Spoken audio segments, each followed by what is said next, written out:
What's up, everybody? I'm John Middlekauff. You know what I need you to do.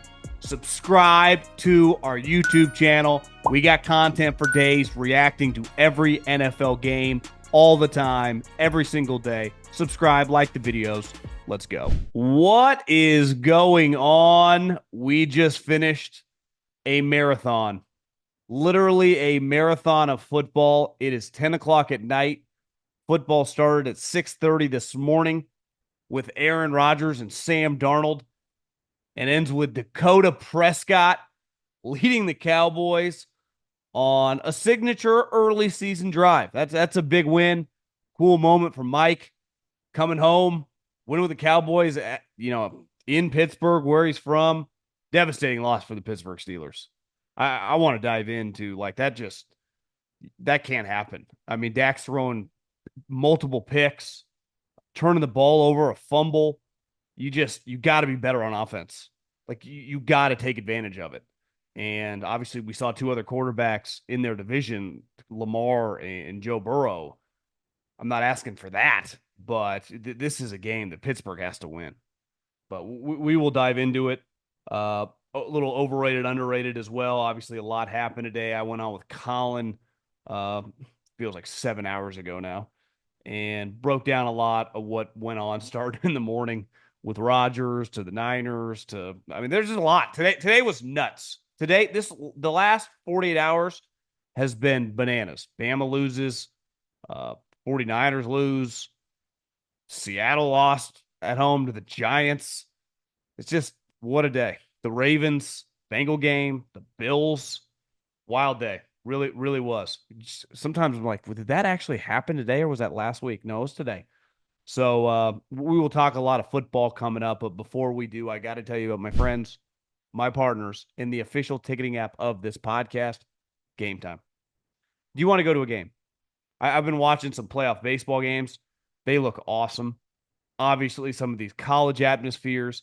Vanderbilt beat Alabama and took the goalpost, I think, like over 10 miles down the road and threw it into the river.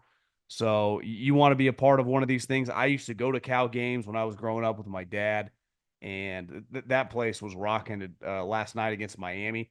I stayed up till like midnight watching that thing, Miami come back. But, you used to be able to get tickets cheap. Now that Cal's not bad, I bet it was kind of expensive. And that's where my friends at Game Time. So take the guesswork out of buying tickets with Game Time. Download the Game Time app, create an account, use the code JOHN for $20 off your first purchase. Terms apply. Again, create an account, redeem the code JOHN for $20.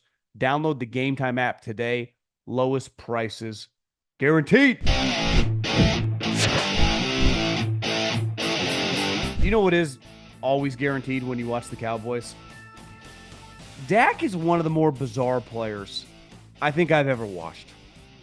Because no guy can throw worse picks, right? He does that consistently. He's done it in big moments. And then no guy can lead his team on the road, undermanned. They got no running game. He's got offensive line injuries. Hell, the best offensive lineman he's probably ever played with, or one of them, has literally never got a cramp in his entire life, starts getting attacked with cramps, leads him 15 plays, 70 yards, touchdown on fourth down. The same guy that threw an awful red zone pick. His interception later in the game on the deep ball to Joey Porter Jr. wasn't even close. Like, in a vacuum, he can have these plays. You're like, is that Deshaun Watson? And then he can lead a drive. You're like, is that Patrick Mahomes?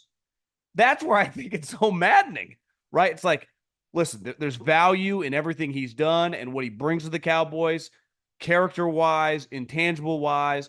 His regular season record speaks for itself.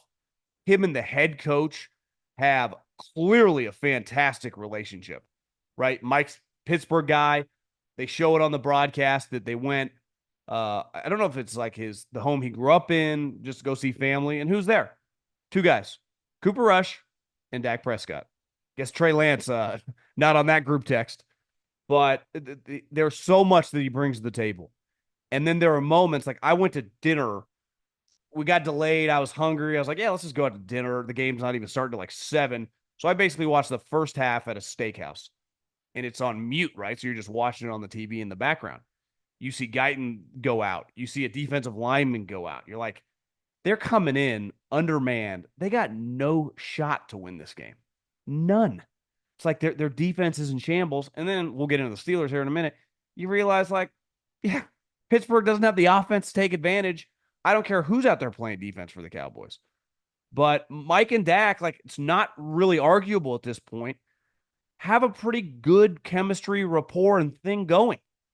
Now, like, I don't blame some of these picks on the coaching staff. Like Dak, there's a fucking defender right there who's going to easily undercut it, and he throws it right to him. And he has a tendency of throwing for a good player consistently some of the worst interceptions. And he got very, very lucky that they were playing an offense that had they give you two interceptions and a fumble, and you can't win the game at home. Like that, that's unacceptable. But they couldn't. And they had the opportunity at the end of the game, get the ball back, and Dak leads them down the field. And tonight, I mean, you saw some semblance of a running game. That Dwaddle guy was running pretty hard, but I wouldn't exactly call the Cowboys, the '93 version with Emmitt Smith running behind one of the great offensive lines in the history of the league. So they're very dependent on him. They really just got one wide receiver. Cooks is out. I like Ferguson, but like they're not. Michael Irvin isn't out there with CD, and he can just like his rhythm, his poise, how confident he is when he feels like he knows where he's going to go with the ball, and the play works. Because sometimes I think he gets stuck on a route. And listen, a lot of quarterbacks, he's not alone. But I think one thing that makes like the Bradys and the Paytons, and not this version of Aaron, but like Aaron in his heyday, is obviously they know where they want to go with the football. But if they see something that freaks them out, they will turn to someone else in a millisecond and get rid of that ball. I think sometimes Dak has like basically got to the line and he already knows where he's going with that ball, regardless of what you're doing. He's pretty confident it's going to work. And then sometimes there's just a DB sitting right there and Dak hits him in the hands. But I have moments where you're watching him on that final drive, and I've come around on Dak. Like I'm a fan, but that was really impressive. That was fun to watch. I was in a weird way. I didn't have money on this game. I don't really care about either one of these teams in the sense of like rooting for one to lose or one to win. I did think it would be a pretty cool moment if Dak led him on a game-winning drive for Mike. And obviously, the cameras immediately when he throws a touchdown go to McCarthy, and he's getting bear hugged by like 7 different guys. Like Dak's no dummy; he knows what it means for the head coach to do that in Pittsburgh. Then you got Mike Tomlin calling a timeout at on the 4th down. It's like, bro, if they score here, you're gonna need that timeout. You probably want to keep that thing in your back pocket. But yeah, man, that was a big time drive for a team with a million injuries that has so much money in street clothes right now, and their quarterback just came through, and their coach.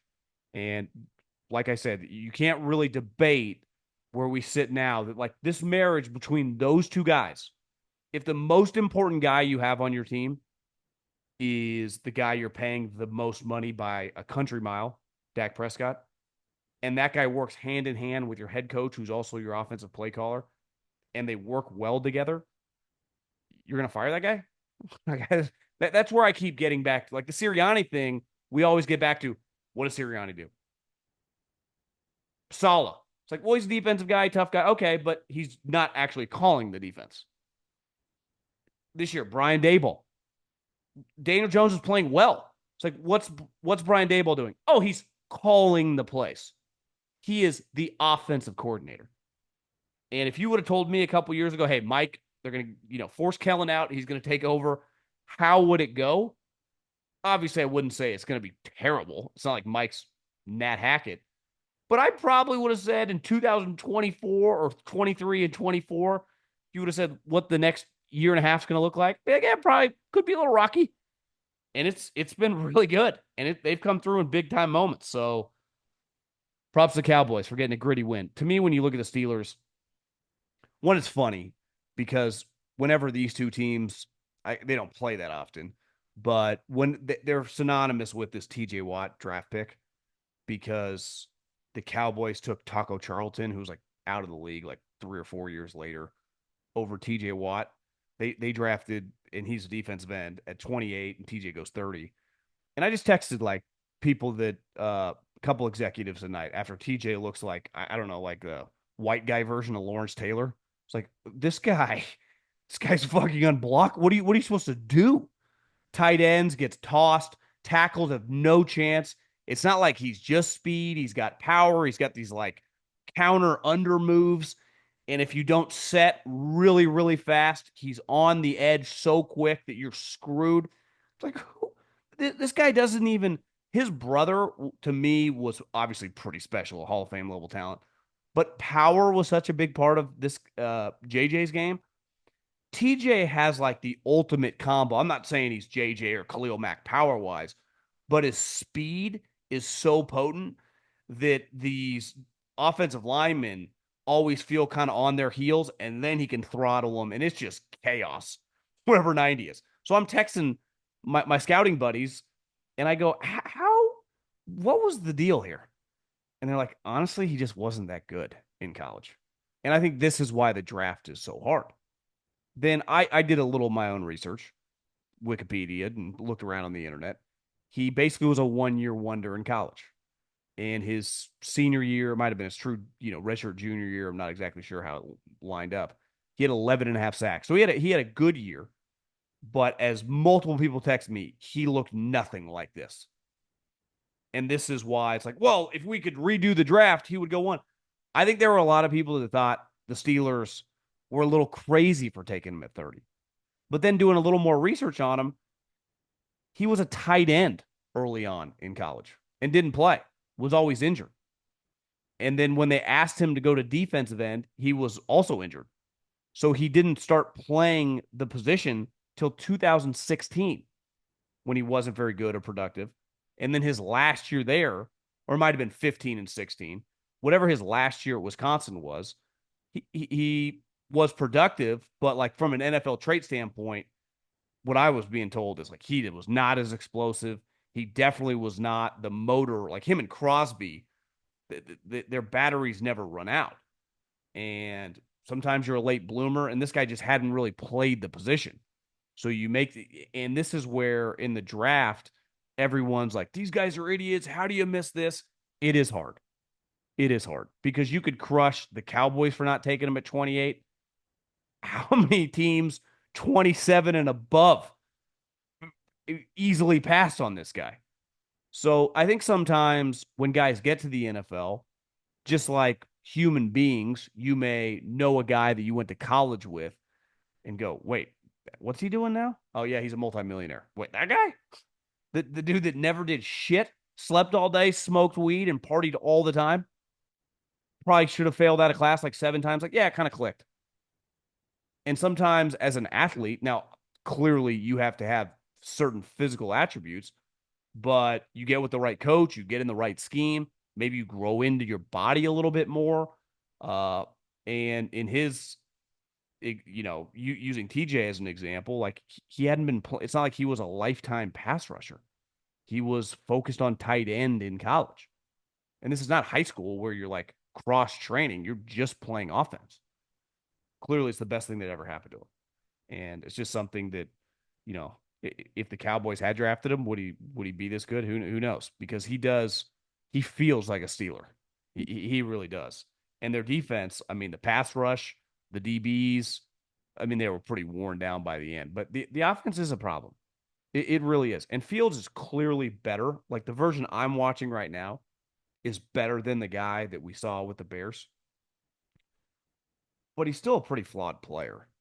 Like he's not someone that you can just rely on. Like you watch Dak play quarterback and you watch Fields play quarterback, like there is a large, large fucking gap in terms of playing pocket quarterback. Now Fields' movement ability, he's actually a pretty good thrower on the run. He made some big plays tonight, scrambling to his right outside the tackle, throwing back across the body. He does have a good arm. He does feel a little more under control when he's doing that with Pittsburgh than he did in Chicago. But it is pretty difficult to play like that as offensive players. I mean, he threw for 138 yards tonight. Their offense in general, I mean, they ran for 92 and threw for 140 because Fields had to come out on the one play where he got throttled, which I got news for you is not a personal foul. It's just called a hard hit. The guy's helmet didn't touch him. He just hit him in the chest. Last time I checked, that's called football. I think sometimes we're throwing some of these penalties like Fields just running around recklessly. I used to complain about this with Gardner Minshew last year in Indy when they would get personal foul calls on bad throws because guys would get lit up on a hospital ball. Like, you should not get bailed out and force the opponent to get penalized because you do stupid stuff, because you are playing poorly. It's ridiculous. It really drives me nuts.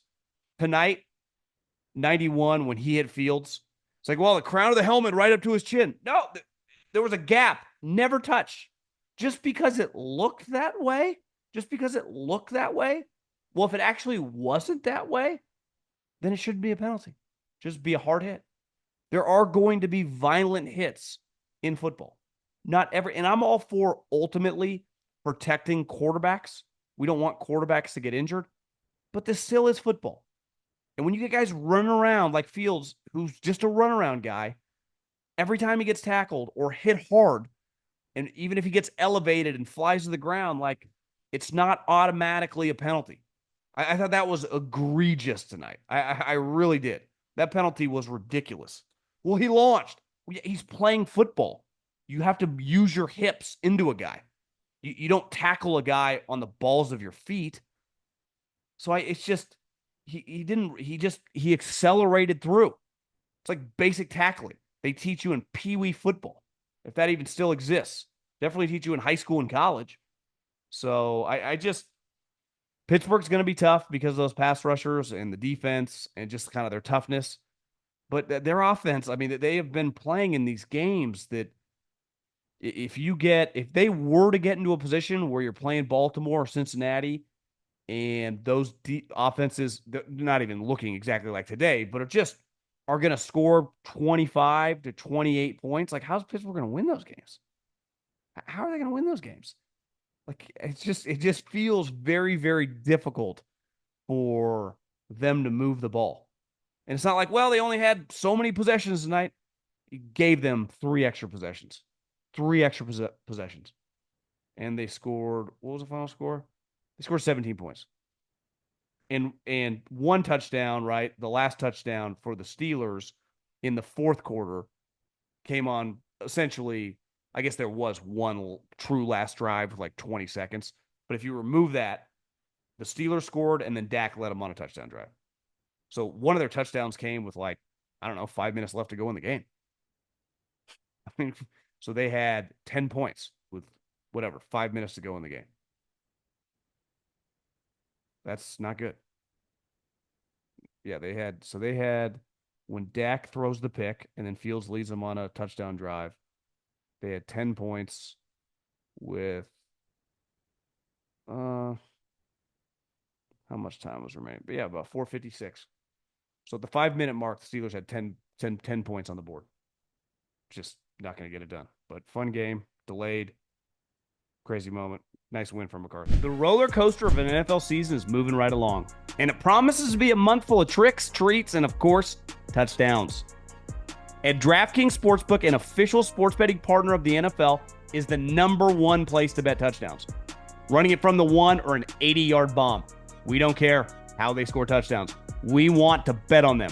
DraftKings heard us and is delivering. Ready to place your first bet? Try betting on something simple, like a player to score a touchdown. Go to DraftKings Sportsbook app and make your pick. Here's a reason for new customers to do a touchdown dance of their own. Bet $5 to get $200 in bonus bets instantly. Score big with DraftKings Sportsbook, the #1 place to bet touchdowns. Download the DraftKings Sportsbook app and use the code JOHN. That's code JOHN for new customers to get $200 in bonus bets when you bet just $5. Only on DraftKings. Let's do a little quick overrated, underrated. He's got some takes I want to throw out there. Because God, I just watched so much football today. I think this has to be a record because I told Coward this. I usually I ain't waking up at 6:30 for most of these London games. And for the most part, it's like Jacksonville, uh, Houston, not the pre CJ Stroud. Last year was like Indy, Gardner Minshew against the Patriots. Games that, for the most part, unless you're a fan of that team, no one's really paying attention to. Terrible games are not leading any of the things that I do and can easily not be discussed. But today, it's like, well, it's the Jets. And if Aaron Rodgers didn't exist or he was still in the Packers and it was Zach Wilson, it obviously wouldn't have mattered as much. But it's like, I kind of got to watch these Aaron Rodgers games. And I enjoy watching Aaron Rodgers because I think there's such a story there. So I had a pretty long day of getting after it, let's just say, on Saturday. We had a few and then we had a few more.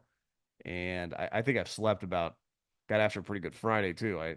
Sometimes you just got to put on your booze and shoes and do a little throwback to your early 20s, even though you're, approaching AKA 40 now. So you just gotta rock and roll. In about 6-7 hours sleep, and you just watch football. So it's no one's gonna feel bad that I watch football for a living. No one does. I'm not asking for any sympathy. But God, those 6:30 games. That's my only issue with the London game is the kickoff. Okay, let's start with the overrated. I think last year, and I felt strongly about this, that defense that Baltimore brought to the table was pretty incredible. You could not run on them. Their linebacking play was unreal. Their coordinator was awesome. And it was going to be hard to sustain that level of play. And then today, somehow they won a game in overtime when the Bengals scored 38 points in regulation. And Joe Burrow threw 5 touchdowns. And Jamar Chase had a couple touchdowns where it's like, are you guys going to even attempt to tackle this guy? So when we go to underrated, a lot of people clearly know where I stand on the Josh Lamar debate. You guys know who my horse is in the race. That's Josh Allen. Today is not the day to bring that up if you're me, because I'm going to lose that argument every day of the week. Josh Allen played one of the worst games I've ever seen him play. And Lamar was absolutely jaw-dropping. I was thinking this today watching him play, because I don't think the Ravens defense can quite carry them like they did last year. Because Lamar, while he won the MVP, it was an awful MVP season. To me, his numbers this year, I bet, will end up looking better than last year's. His numbers, his original MVP year, blew last year's out of the water. So it was more that he was on the best team. He's the quarterback. He had a good year, and there just weren't many other options. But the guy that you saw today, like if he's forced to do that because his defense is just giving up touchdown after touchdown, there are only so many guys in the history of the league that can play like that. The thing I give him a lot of credit for is he's gotten so much better, and this happened 3 or 4 years ago, but he improved really, really quickly from within the pocket. And as a runner, he is so calm when he scrambles around and he does this like Michael Jackson backpedal, like a moonwalk. But he's really good at it's not quite a stiff arm, but he kind of puts, if you're around your dog and it kind of puts its paw on you when you're laying next to him, it's kind of saying hi, but it's also kind of like just keeping you at bay. That's kind of what Lamar does, is he just kind of puts his arm out there. Today he had a sweet stiff arm, but his eyes are up and he's scrambling back, and he's making he had a touchdown pass doing that move today that was just like, are you fucking serious? And they had no choice but for him to throw all these touchdowns and run around and make a bunch of plays. Same with Derrick Henry, because their defense was that bad. And they're lucky, the Bengals defense is pretty bad too. But that game was wildly entertaining. So another thing that is obviously really, really overrated is the San Francisco 49ers right now. There's a bad football team. They're not like the Patriots or the Miami Dolphins. I'm not saying they're going to be drafted 3rd overall. But as of today, October 6th at 10:25 p.m. at night, the 49ers are just not good. And we could have argued, like, what they were going to be this year. Are they like a 13-14 win team? Or are they a 10-11 win team? I think we all agree that they're a playoff team. They have lost 2 divisional games, one to a team, and I got a lot of respect for what Sean McVay's doing. He's out there playing offense with me, you, and 3 other people in Stafford, and they're just being competitive and hanging around in a game. If you gave Zach Taylor or Robert Saleh or some of these other coaches around the league Sean McVay's roster that he's rolling out every single week, they would be getting destroyed. There would have already been like a 48-10, 1,000%. But you just watch him like, how's he doing this? Now he's losing these games, but for him just to be competitive, and they were down 10 against the 49ers, came storming back and won the game. Today, Arizona is down, what score? It was 23-10. I mean, the Niners are in complete control at the end of the first half, in the beginning of the second half. And then it just kind of keeps going. The Niners don't have their kicker. Their red zone offense is atrocious. I mean, they were 1 for 6 today, but it honestly didn't even feel like they had that many good looks. You'd be like, well, they're missing Christian McCaffrey. He's been gone. They still got Brandon Ayuk. They got Deebo Samuel. They got George Kittle. They got Juwan Jennings. Jordan Mason coming into this week is like leading the league in rushing. He can also catch. Obviously, Christian McCaffrey would help, but give me a fucking break. You go into the red zone 6 times with those weapons, with the checks you're cutting for these cats, need a couple more touchdowns. I mean, one of the big 49ers touchdowns was literally they blocked a field goal and Lenore, the DB, picked it up and took it to the house. So it's like their offense is scoring. Bosa got an interception today. And I get it. Your kicker gets injured. It throws you off. That's a legitimate excuse on a given drive. But over the course of a game, I'm sorry. You're playing one of the worst defenses in the league. The Arizona Cardinals, their defense is not good. No pass rush. They can't cover. Everyone that's playing them is lighting them up, except Sean McVay, who's playing with nobody. And you can't score touchdowns in the second half of a game at home when you're leading and put them away.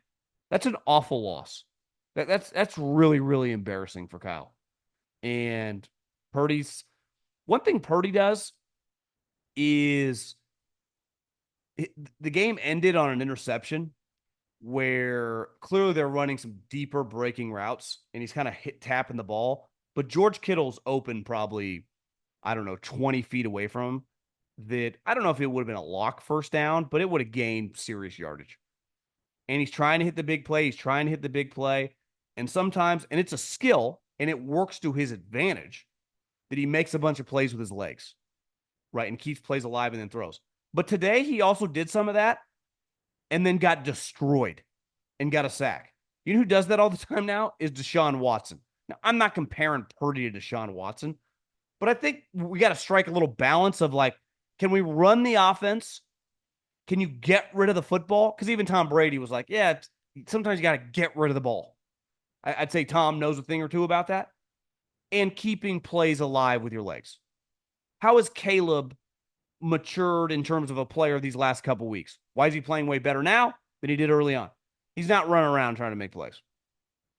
Ball snap, couple steps, go to where Kyle says to throw it, pull the trigger. If it's not open, go to your next option, pull the trigger, or just kind of throw the ball away. There has to be some sort of balance. Because right now, the offense and the timing of the passing game is all out of whack. I'm not saying it's all Purdy's fault, but his rhythm and unwillingness to let it rip. Now, obviously, sometimes guys are going to be covered. So I'm not acting like you just let it rip if a guy's not open. But the runaround thing is becoming a little. Today it gave me vibes. Obviously, it works sometimes. Today it started giving me vibes of the Russell Wilson that Pete Carroll and John Schneider and his offensive line, they were kind of driving them nuts. It's like we got to find some middle ground here of doing 360s and shit in the pocket and running around and just pulling the trigger and making a pass. So good win for Arizona, obviously. Who I would say underrated as an athlete is Kyler Murray, who is just Me and Colin talked about it today. I mean, he's got to be one of the greatest pound for pound athletes in the history of the NFL. To be that good and that potent. And listen, like he wouldn't be. There'd be a bunch of quarterbacks in the NFL if you just gave me a draft from scratch that I'd want over him. But I wouldn't love playing him. One and two, like I've never argued like his physical attributes and when he's on in a game are just pretty special. He had a 50-yard touchdown run. He made an incredible like backpedal fourth down to pick up a big first down to Marvin Harrison when a dude was coming. I mean, most people the defender would have caught, but Kyler's so quick and he bought himself like an extra second and made this great little lollipop throw. That's the thing. He's not just like a power guy, even though he's got a strong arm. He's got touch. He's pretty accurate. He does need to move out of the pocket because he struggles to see, but just a special player to watch. If I still played video games, I would play with the Cardinals a lot. Overrated. Listen, we mentioned this with Lamar, who, if you're a Lamar guy over Josh Allen guy, you're feeling pretty good about yourself right now because he kicks his ass last week. This week, Josh played a game that, for his standards, is just an embarrassment. I mean, it just is. I bet he feels awful. I haven't seen any of his post game quotes, but like, if there's not saying like this is one of the worst games I've ever played, then I don't know what the hell's going on there. It was a tough watch. He looked all out of whack. He looked all out of sorts, and obviously the way the game ended, with them trying to force the pass instead of just running the ball and play to overtime. Colin and I talked about this and McDermott and the strategy. Listen, clearly, if they could do it over again, they would have changed their strategy. I think anyone that watched that game, though, would agree the Bills are 100% no lock to win that game in overtime. Honestly, if you told me they went to overtime, I would give it less than a 50-50 shot they would win the way they were playing. They just were not playing well.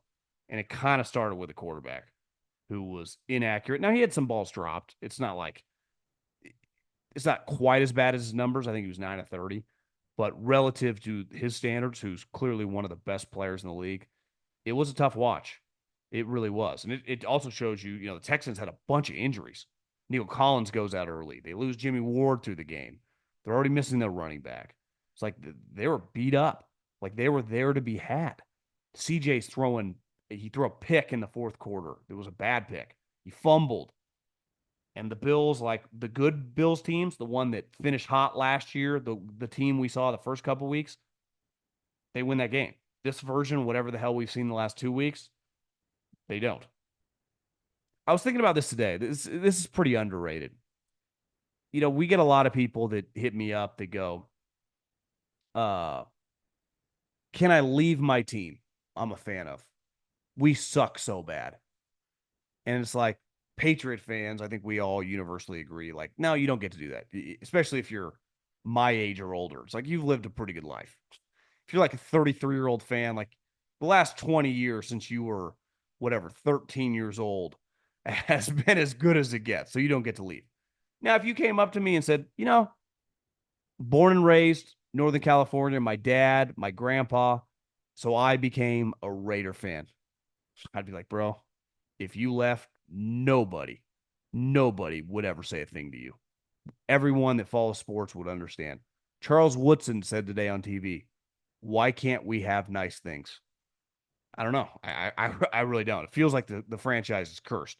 Obviously, the Broncos beat the living hell out of them. But I'm watching the Packers today, and at no point in that game did I ever think they were going to lose. Like, it was just one of those games where it's like, Packers are 100% winning this game. And that's what happened. And the final score was actually a little closer because Jordan Love had one of the worst safety pick six touchdown things you'll ever see. But if he just takes a safety, it's 24-15, not 24-19. But regardless, think how underrated it is being a Packer fan. You just got rid of Aaron Rodgers, who was literally better than Brett Favre. So Brett Favre left. You traded him, or however that whole thing played out, the retirement forever, and you had Rodgers on the roster, and you make the transition. And it turns out that guy was even better than Brett Favre, who many people consider one of the great players of all time. Dude won 3 straight MVPs, and then you upgraded. Now, Jordan Love's got a long way to go, and I mean a long way to go, before we ever put him in the breath of those two guys, though he's had like little stretches where you can see it, and he had a throw today, a deep bomb early in the game that looked like when it was in the air. It's like he's just throwing this ball into triple coverage. This is going to be picked easily. All of a sudden, it hits his guy in stride. But here's what I know. The Packers are just good. And you know what? I don't know. Might not win 13, 12 games, but they're winning 10 or 11. They're winning, I think, every single year. Every once in a while, you have one of these bizarre years, like the year McCarthy got fired, or even Rodgers last year. You guys went like 9-7. But it's like, you're just good. You're just always good. Think how underrated it is being a Packer fan that's like 55 years old. Since the guy was in his teens, it's like, yeah, we've just been winning. And the way you get quarterbacks, you traded a second-round pick for Brett Favre, who was on the Atlanta Falcons. You take Aaron Rodgers at the end of the first round. Obviously, Jordan Love is a complete project. And you just figure it out. And even sometimes I watch your team, I was like, could they be a little bit better on defense? Yeah, 100%. Like, when's the last time it felt like, they had a TJ Watt, Nick Bosa? It's probably since Clay Matthews. And it doesn't really matter. They just figure it out. Hell, their starting quarterback looks like he has a serious knee injury week 1. They have to start Malik Willis, and then they just rattle off a couple victories. It's like, yeah, we'll just figure it out. Think about being a Raider fan and being a Packer fan. Two like historic brands in the NFL. One team's like, yeah, we'll just figure it out. We'll probably have a sweet quarterback, and we'll be in the playoffs. The other team's like, yeah, we'll probably about 7 crazy-ass stories, trade 3 players, and just suck. But we won't actually get the number 1 pick or even the number 2 pick. We'll draft like 9th and probably miss on the pick. So the cycle never ends. It's just crazy how it plays out that way. Couple more.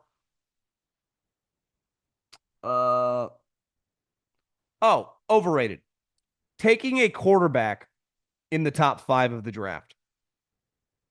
Just sign Joe Flacco. Joe Flacco today had a 21-yard run through multiple just gorgeous touchdowns. I mean, he has to have one of the best looking balls in the air. And again, 2 years ago, he was on the couch taking his kids to junior high or elementary school. I guess probably not junior high, but preschool, you name it, like thinking my career is over. Last year, leads the Browns to the playoffs. They won't touch him because they don't want to offend one of the worst players, not in the league, we've ever seen. The version of Deshaun Watson right now, I've seen some advanced stats floating around, like on Twitter. The eye test. We've all been watching football for a long time. That is one of the worst players, like this version of what we're watching, we've ever seen. They didn't even call Joe Flacco because they didn't want to offend the guy. Then he goes to Indy, and obviously they're going to roll in with Anthony Richardson. Like, objectively speaking, I don't, obviously the numbers are going to be on Flacco's side, but like eye test, you name it. You could, the coaches will never go on record, but if you knew them personally, they're way better with Joe Flacco. Like today, the reason they lost today wasn't Joe Flacco's fault. It was their fucking defense is atrocious. And it can make even Trevor Lawrence, who, I'm watching the games, like I'd rather have Joe Flacco than Trevor Lawrence.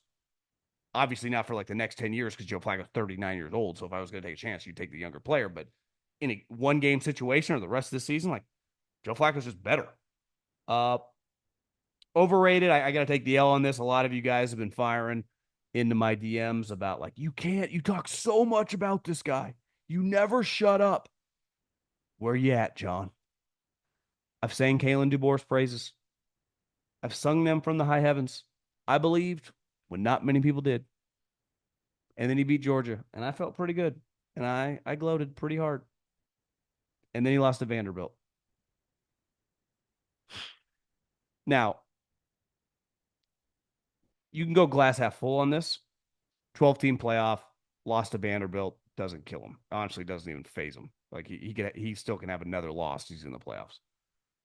But you can't lose to Vanderbilt. You're allowed to come out playing crappy. We had Stuckey on. He's like, take Vanderbilt and the points. But you got to find a way to come back to win. Like, if Nick Saban's the coach, there is no way he loses that game. It might be weird. He might be down at half. But when the dust settles and the clock goes to zero, no one's rushing the field, and Alabama's won the game. And he didn't. That one, that's stunning. But college football now, there's a lot more parity. I'm not trying to bail DeBoer out. That can't happen. His defense was getting smoked. And if you want me to do some pushback on DeBoer, it's like he's an offensive guy. Offense is a baby. It's never been an issue wherever he goes. But defense was an issue at Washington, and clearly was an issue late in the game against Georgia, and now is an issue against Vanderbilt, who was just every time I looked up, I was at the DraftKings Sportsbook, guys were just wide open, just running for explosive plays. Uh, Underrated. I do think a little bit like the Packers. If you're a college football fan and you're an Alabama fan, like your life has been so good. Like it's unheard of to have this happen. It basically happens to everybody else. Like everybody else. Maybe notwithstanding Ohio State, but like Notre Dame 2 years ago. Hell, this year they lost in Northern Illinois. Texas, go look at their record 2 years ago when Sark was going like 5-7. People lose awful games. It happens, but it just never happened to Nick Saban. You'd have to go back, and people are going to bring up that Louisiana Monroe game. Like that's a long time ago, 2024, and that was his first year. Like he took over a shitty program. DuBois took over a sweet program. So it also would be pretty underrated if you were at the game for Vanderbilt. It'd be one of those things that you will tell that story the rest of your life. If you're a student and you went to that game, probably expecting just to get drunk, have a good time, and watch your team get annihilated, and then they win. Like there had to be a moment in the stands like, yeah, this is fun, this is cool, this is fun. Like third quarter, people start looking around like, could we really do? Are we going to be part of history here? And then the answer is yes. Uh, okay, last couple things. Overrated. I think sleep. I think one thing now with the conference realignment, game day went to Cal, which I wanted to watch. So I got up early on Saturday morning. That game did not start till 8 o'clock at night, essentially. Pacific Standard Time, Cal versus Miami. I mean, I was watching that game well into like 11:30 last night. And I think these television networks absolutely love this realignment and getting these matchups super late. It's one thing to have Washington State play Cal. It's another thing to be able to throw a Miami, eventually an Ohio State or Michigan, or just a random big team from across the country. So if you like sleep and you like college football / the NFL, they do not really go hand in hand right now because you get so many of these games that you got to pay attention to late into Saturday night. And now the NFL is playing all these London games that kick off at 6:30. And I would say underrated how much you take for granted when you're young and you can just drink, wake up, work out, eat, drink, do it over again, and your body is just bulletproof. The older you get, you feel like, how am I going to do this? Now, luckily, some of us are a little mentally tougher than others. So you just tell yourself we don't have a choice. But I think when you're young, you don't even realize how good you have it in terms of hangovers, in terms of energy after boozing. I'm just talking about day boozing. I'm not even talking about like I ain't going to the club. I'm in bed by 11:30 at night. But your boy just doesn't have it anymore. I really don't. I can't. I don't rebound like I used to. I used to just wake up and be good. Those days feel like a long, long time ago.